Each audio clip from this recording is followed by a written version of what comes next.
चलिए आज के इस वीडियो में हम देख लेते हैं थोड़ी देर पहले जो एग्जाम खत्म हुआ है उसका बायोलॉजी का जूलॉजी सेक्शन का सॉल्यूशंस। तो पहले हमें ये जो भी ये सॉल्यूशंस देखेंगे ये R1 सेट का सॉल्यूशन है।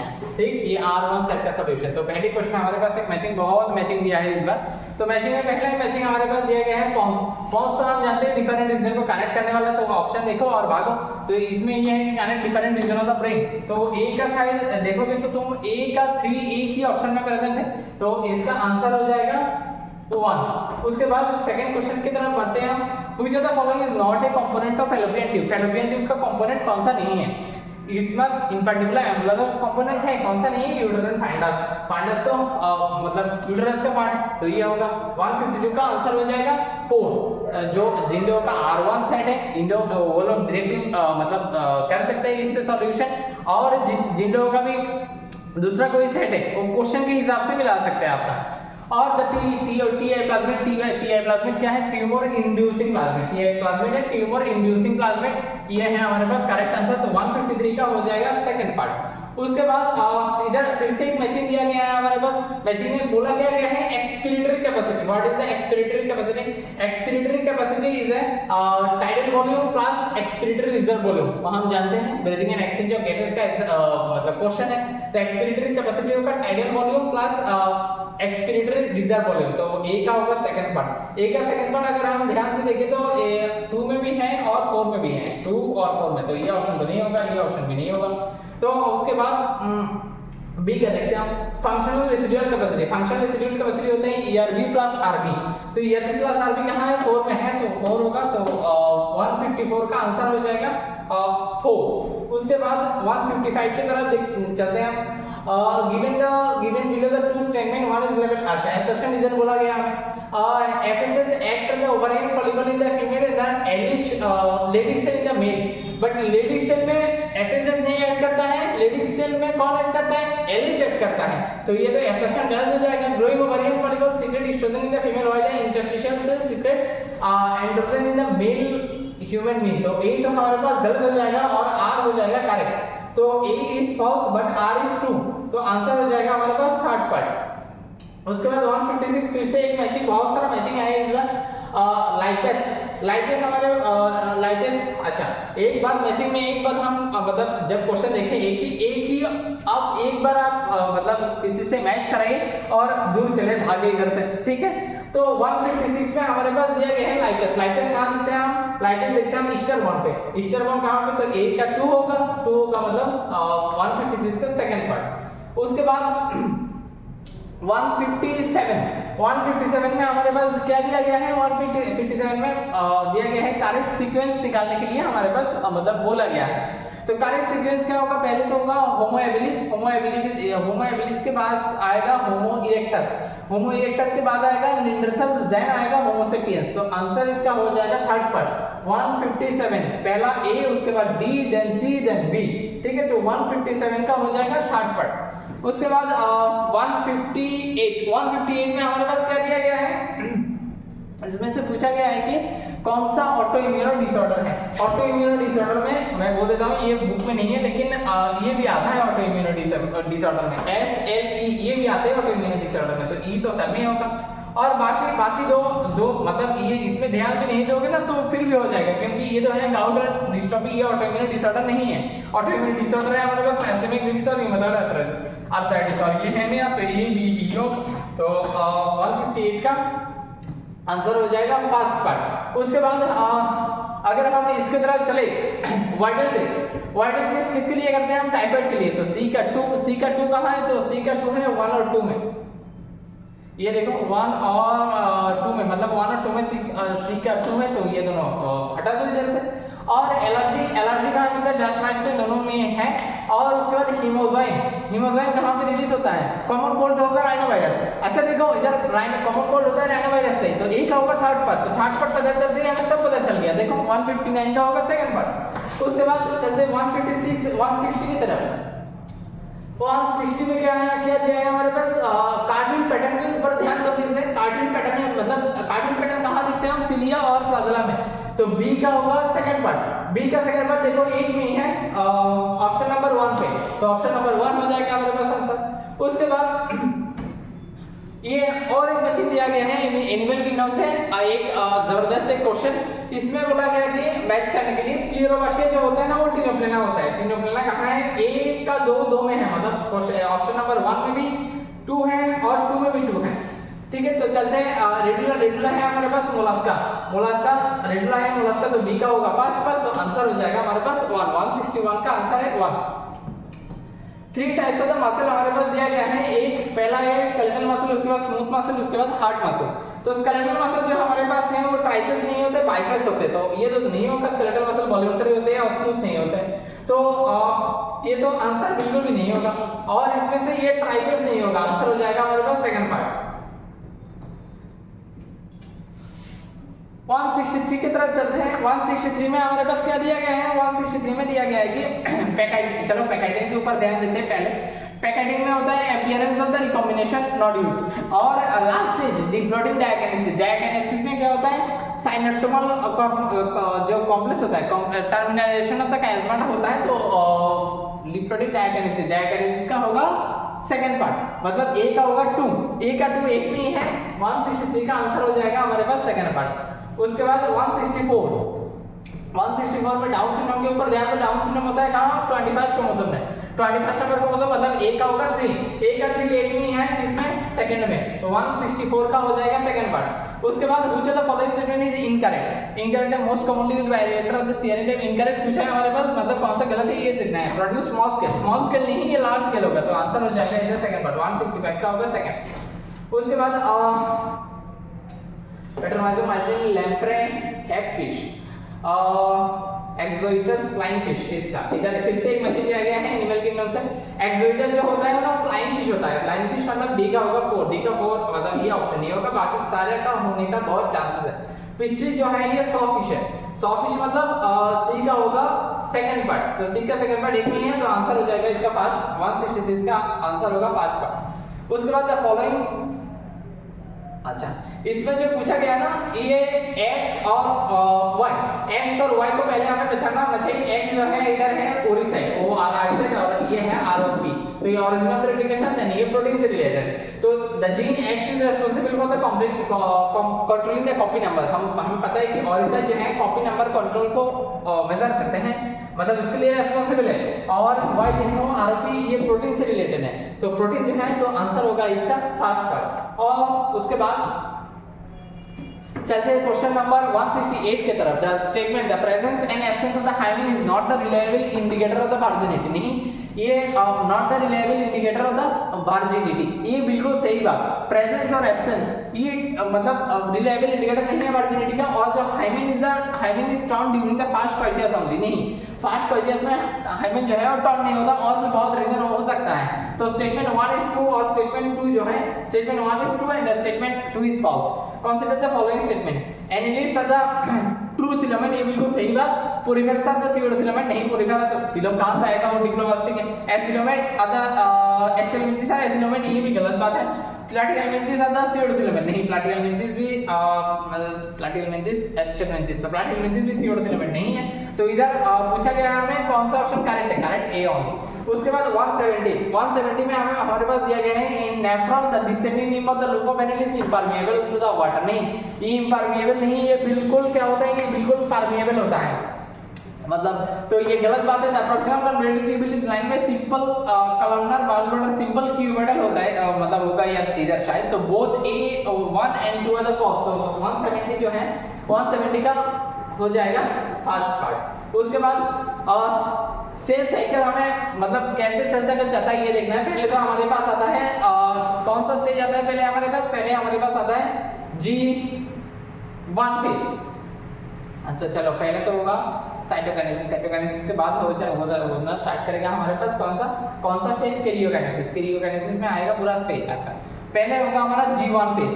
G1 फेज में क्या होगा, मतलब E होगा पहले, E कहाँ पे है 1 पे और 3 पे। उसके बाद कौन सा स्टेज आएगा हमारे पास, सिंथेसिस फेज मतलब C, तो इसका आंसर हो जाएगा थर्ड पार्ट, 171 का आंसर होगा थर्ड। उसके बाद हमारे पास 172 में both the sexes of the cockroach the paired jointed filamentous structure the एनर्स sustain present in the 10 segment, ये 10 सेगमेंट होगा। उसके बाद हमारे पास फिर से एक बची 173 का। 173 में बॉल और socket joint is present in humerus and pectoral girdle. तो डी का हो जाएगा हमारे पास सेकंड पार्ट। डी का सेकंड इधर 3 में है, 3 कहां है। उसके बाद 174 में हमारे पास स्टेरॉइड हार्मोन कौन नहीं है, जो ग्लूकागोन है हमारे पास, ग्लूकागोन इधर स्टेरॉइड हार्मोन नहीं है, तो ये होगा आंसर। उसके बाद देखो एक मैचिंग दिया है कैसे कॉन्डक्ट करता है हार्ट का मतलब एक्शन पोटेंशियल। पहले आ जाएगा हमारे पास साइनोएट्रियल नोड मतलब ई, उसके बाद आ जाएगा एबी नोड मतलब ई के बाद आएगा सी, आंसर हो जाएगा 4। 176 में बहुत बार ये बात एनटीएस में आया गया है क्वेश्चन। नॉन मेडिकेटेड आईओडी क्या है, लीव स्लो। तो ए का होगा थर्ड पार्ट, थर्ड हमारे पास जो है बी देखने से फायदा नहीं है सी में। चलो हार्मोन रिलीजिंग आयोडीएस CUT7 मतलब प्रोजेस्टेरोन, हार्मोन रिलीजिंग आयोडीन होगा हमारे पास प्रोजेस्टेरोन, तो इसका होगा सी का होगा 2। तो 176 का जो आंसर होगा 176 का आंसर हमारे पास हो जाएगा 4 पार्ट। उसके बाद 177 which of the following is not natural or traditional contraceptive method। ये पीरियोडिक एस्ट्रोजन जो है वो तो नेचुरल है, लैक्टेशनल एनिमोनिया जो है वो भी नेचुरल है, बॉल्स जो है बॉल्स नेचुरल नहीं है, पार्शियल इंजन जो है वो भी हमारे पास नेचुरली है। अच्छा 176 में एक बार फिर से देख लेते हैं। बी का तो होगा C, hormone releasing iodine is progesterone, CUT7 multiply 375। C का होगा second, hormone non medicated iodine C का सेकंड होगा, सी का बिल्कुल सेकंड होगा, तो आंसर हमारे पास हो जाएगा 4। 176 का आंसर हो जाएगा 4। अच्छा उसके बाद बहुत आसान सा एक क्वेश्चन दिया गया है, डीएनए से आरएनए में लाना है। तो हमें डीएनए से आरएनए में कैसे लाते हैं, बस ATGC AU मतलब T जहाँ है थायमिन नहीं होगा, थायमिन की जगह होगा U। अच्छा तो पहले T के बदले क्या आएगा, T के बदले तो A आता है, A सब में प्रेजेंट है, A देखो A सब में प्रेजेंट है। A के बदले क्या आएगा, A के बदले हमारे पास आएगा T, लेकिन T तो नायदा नहीं होगा U, तो ये वाला नहीं होगा और बाकी तीनों का चांसेस बहुत ज़्यादा। C के बदले क्या आएगा ABGC, तो A के मतलब G तो आएगा, तो तीनों अभी भी मतलब चांस में है तीनों होने का। उसके बाद देखते हैं A के बदले आते हैं T नहीं आएगा, आएगा U, तो U भी अभी भी चांसेस चल रहा है U बनने का। उसके बाद A के बदले ये चला गया, T के बदले आते हैं A, A भी अभी भी चल रहा है कंपटीशन सब में। उसके बाद T के बदले आएगा A, ये भी सही है, T के बदले A आएगा, लेकिन ये अभी कंपटीशन से बाहर, ये भी अभी कंपटीशन से बाहर। T के बदले आएगा हमारे पास U। एक बार देख लेना, इसमें गड़बड़ी हो सकता है, मैंने शायद ध्यान से किया या नहीं। 1 2 3 4 1 2 3 4 T के बदले आए ये है, G के बदले देखो ये एक बार फिर से कर लेते हैं, इसमें गड़बड़ी लग रहा है मुझे। 178 में T के बदले A के बदले आएगा क्या, इधर आएगा T, लेकिन T नहीं आएगा, कैसे और G के बदले आएगा C। तो A में T से क्या है, T के बदले आना था A, तो A तो आएगा, तो ये अभी भी सही है, ये हो गया है हमारे पास, ये अभी भी कंपटीशन में है। और A के बदले आएगा U, A के बदले U आएगा, तो ये बाहर कंपटीशन से। C के बदले आएगा G, हाँ आया है C के बदले G। A के बदले क्या आएगा, A के बदले हमारे पास आएगा U सब में प्रेजेंट है, अभी तक ये सही है। अच्छा उसके बाद T के बदले हमारे पास आएगा A, T के बदले हमारे पास आएगा A, हाँ ये भी सही बात। G के बदले आएगा C, G के बदले C आना चाहिए था, लेकिन इधर A आ गया, तो ये भी अभी कंपटीशन से बाहर। C खत्म। उसके बाद इधर देखो C के बदले आना चाहिए है G भी आ रहा है, ये भी सही। उसके बाद A के बदले U भी आ रहे हैं, A तो 3 U। उसके बाद T के बदले हमारे पास क्या आना चाहिए, T के बदले हमारे पास आना चाहिए A इधर भी है। उसके बाद A के बदले हमारे पास आना चाहिए T, लेकिन आएगा U, अभी भी कंपटीशन चल रहा है क्या पता। फिर से T के बदले हमारे पास आना चाहिए A, हाँ A तो आ रहा है। उसके बाद और C के बदले आना चाहिए G भी आ रहा है। उसके बाद T के बदले आना चाहिए, C के बदले आना चाहिए G भी आया इधर। उसके बाद C और एक C, हाँ देखो इधर आके फंसा है, ये सेकंड ऑप्शन होगा इसका करेक्ट। 178 बहुत मैंने मेहनत करा है हमारे से। उसके बाद कोकिन इज एरिथ्रोजाइलिन कोका, तो ए का होगा थर्ड पार्ट, तो थर्ड यार देखो अगर देख पाओ तो ये थर्ड होगा आंसर। टाइफाइड जो है टाइफाइड है बैक्टीरियल, टाइफाइड होगा बैक्टीरियल, ए का होगा 4 एक में प्रेजेंट है, ऑप्शन नंबर 1 इज करेक्ट। उसके बाद देखो एंजाइम रिप्लेसमेंट थेरेपी एडीए में होता है, डी का होगा सेकंड, डी का सेकंड एक में ही प्रेजेंट है, इसमें 2 वाला। उसके बाद जो है breast feeding during the initial period of the infant's growth is recommended by the doctors for the bringing a healthy body, बिल्कुल सही बात।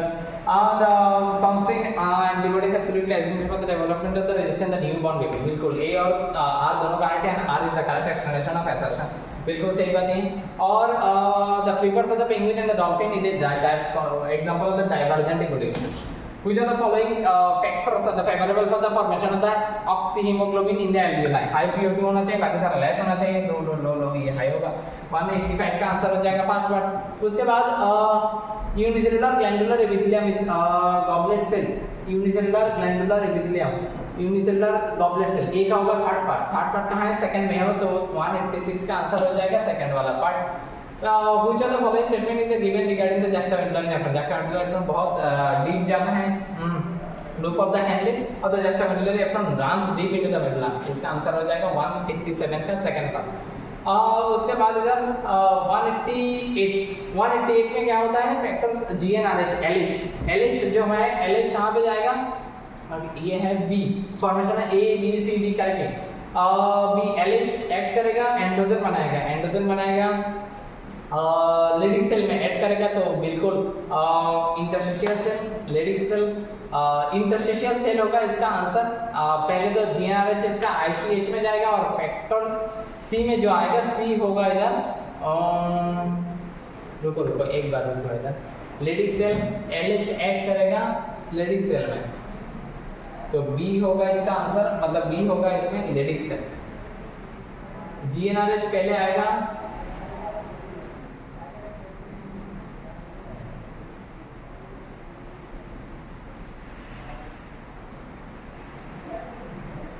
ये तो मतलब थोड़ा सा पूछा गया है क्वेश्चन अच्छे से।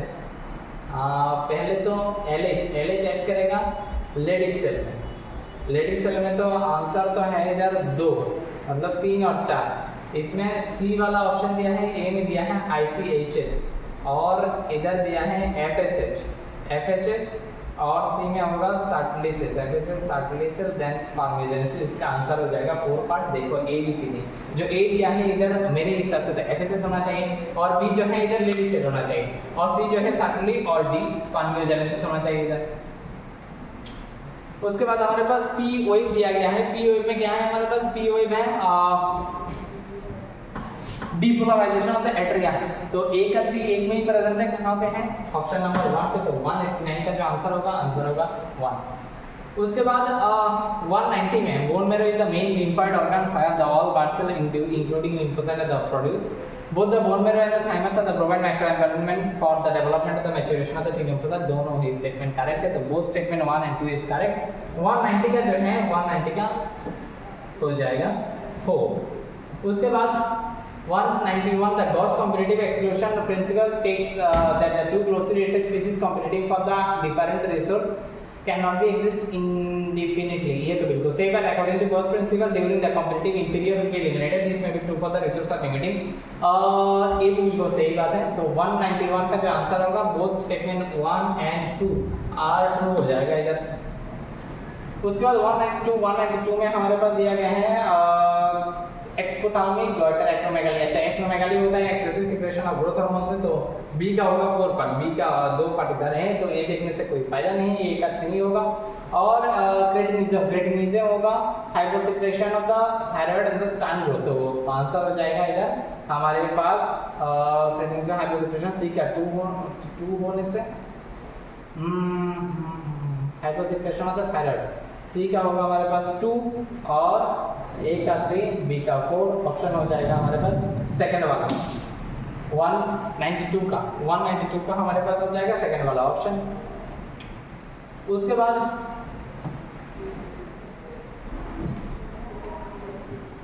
ring of the 6 to 8 tubules of the junction of the foregut and midgut. Junction of the अच्छा ring 10 to 15 जो ये लोग colored thin filamentous है, junction of the midgut and hindgut जो मिलता है वो हमारे पास है Malpighian tubule. तो C का होगा हमारे पास थर्ड, C का थर्ड 2 में है, तो 2 में देखते चले.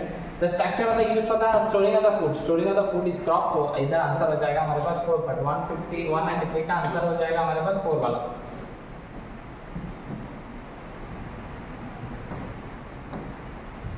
वन 194 है इसका ABO blood grouping system. The blood group of the father B plus, mother A. तो B plus होने से तो AB तो नहीं होगा बिल्कुल, तो B plus है ना. तो और मदर का है A, तो A होने से मदर का तो B तो नहीं हो सकता बिल्कुल. तो बोल रहा है कि इसमें चिल्ड्रन का है वो तो देयर रेस्पेक्टिव जीनोटाइप, तो वो तो ये तो नहीं होगा. तो हो सकता है हमारे पास A वाला ऑप्शन. अच्छा इधर ऑप्शन नहीं पूछे शायद, इधर correct the most appropriate answer from the given order, तो A ऑन होगा. तो 194 का जो है हमारे पास आंसर हो जाएगा 4. RNA polymerase 3 is the SNRNase and tRNase. तो A का जो है A है हमारे पास 4 वाला, तो इसका होगा आंसर 3. और मेसोजोइक एरा, अच्छा एरा से भी क्वेश्चन आए हैं इस बार, एरा प्रोटोजोइक एरा, सिनोजोइक एरा. अच्छा ये तो एक एनसीईआरटी में शायद एक डायग्राम दिया है हुआ है, इधर से शायद इधर पूछा गया है क्वेश्चन. तो इसको अभी के लिए छोड़ के चलते हैं क्योंकि डायग्राम्स वाला तो हमें याद नहीं है पूरा सा, मतलब डायग्राम्स है. The cerebral hemisphere of the connected by the nerve tract is called corpus callosum. बिल्कुल सही बात. The brainstem concept of the middle of the connected, कौन सी cerebral नहीं होगा, तो आंसर हो जाएगा इधर statement 1 is correct and statement 2 is incorrect. ऐसा करके कोई स्टेटमेंट है तो ये हो जाएगा statement 1 is correct and statement 2 is incorrect. ये ऑप्शन हो जाएगा सेकंड पार्ट, 197 का होगा सेकंड वाला. उसके बाद सबस्ट्रेट एंजाइम कॉम्प्लेक्स का जो क्वेश्चन आया है इस बार, substrate binding with active site, active site से बाइंड होता है सबस्ट्रेट एंजाइम कॉम्प्लेक्स फॉर्मेशन. अच्छा वो तो बाद में होगा. उसके बाद ई के बाद chemical bonds of the substrate of the broken. हाँ बिल्कुल 198 जो है 198 का हो जाएगा हमारे पास आंसर थर्ड वाला. 199 में हमारे पास है mitochondria the chloroplast of the double membrane bound organelle and inner membrane of the mitochondria is relatively less. Mitochondria नहीं इधर क्लोरोप्लास्ट होगा, तो statement 1 is correct and the statement 2 is incorrect. 199 जो है 199 का ऑप्शन हो जाएगा सेकंड पर. 200 में हमारे पास क्या पूछा गया है, the following are the statements about the non chordates. Non chordates के बारे में पूछा गया है. पेयरिंग्स ऑफ द परफोरेटेड में द गिल स्लेट, ये तो बिल्कुल नहीं होगा, तो सेकंड और 3 के मतलब 2 और 3 में कुछ हो सकता है. तो देख लेते हैं. सेंट्रल बी तो होगा. Central nervous system is dorsal. Central nervous system dorsal नहीं है, central nervous system is ventral होता है नॉन कॉर्डेट्स में. ठीक है, तो हार्ट इज डॉर्सल प्रेजेंट, ये बिल्कुल सही बात. पोस्ट एनास्थेटिक ये बिल्कुल सही बात. तो इसका आंसर हमारे पास हो जाएगा सेकंड वाला. तो ये हमारे पास है जूलॉजी का. जूलॉजी का जो 50 क्वेश्चन आया था इस बार नीट में, इसका सॉल्यूशन एक दो क्वेश्चन तो मैंने बता नहीं पाया था जो मैसेज करा से आया, और एक दो क्वेश्चन में आंसर की इधर उधर हो सकता है क्योंकि मैं भी ये पहली बार मतलब कर रहा हूँ ये क्वेश्चन. तो देख लेना एक बार, कोई क्वेश्चन में अगर डाउट हो या आंसर की मैंने गलत किया हो तो बोल सकते हैं कमेंट सेक्शन में, और बोटनी का भी ऐसा सॉल्यूशन मिलेगा. ठीक है, तो इस वीडियो में इतने रखते हैं, और रात में एक वीडियो में हम डिस्कस करेंगे इस बार के पेपर देख के काट ऑफ क्या जा सकता है उसके ऊपर. ठीक है, तो इस वीडियो में इतने ही कर सकते हैं, और आप बता भी सकते हैं आपके अभी तक तो मतलब इधर उधर से बहुत सारे सॉल्यूशन मिल गए होंगे और आपको पता ही लग गया होगा आपका पेपर कैसे गया है और कैसे स्कोर आया है. तो आप बता सकते हैं, एक बार पर्सनली मेरे से पूछ भी सकते हैं. और आज इसमें रात में एक वीडियो में हो सके तो काट ऑफ के बारे में कुछ डिस्कशन होगा. काट ऑफ कैसे जा सकते हैं पेपर एनालाइज करके हम बोलेंगे. बहुत सारे लोगों ने ये बोला कि केमिस्ट्री का क्वेश्चन जो है इस बार मतलब पिछले बार कुछ बार से इस बार आसानी रहा है, और बायो का लगभग सही था, और फिजिक्स का क्वेश्चन लेंदी था थोड़ा. तो मॉडरेट वाला फिजिक्स में और नॉर्मल वाला बायोलॉजी और केमिस्ट्री में बहुत सारे जितने भी लोगों से मैंने बात किया, मैंने एक सेंटर में भी गया था आज, तो जितने भी लोग निकल के मुझे मेरे से बात किए तो उन लोगों से पूछा मैंने, तो बोला कि मतलब फिजिक्स जो है वो थोड़ा सा लेंथ रहा है, और बाकी का जो नॉर्मल रहा केमिस्ट्री और बायोलॉजी. तो इस वीडियो में इतने रखते हैं, चलते हैं अगले बोटनी का सॉल्यूशन के साथ, और रात में अगर हो सके तो काटो के बारे में भी हम डिस्कस करें. ठीक है, तो चलते हैं, बाय.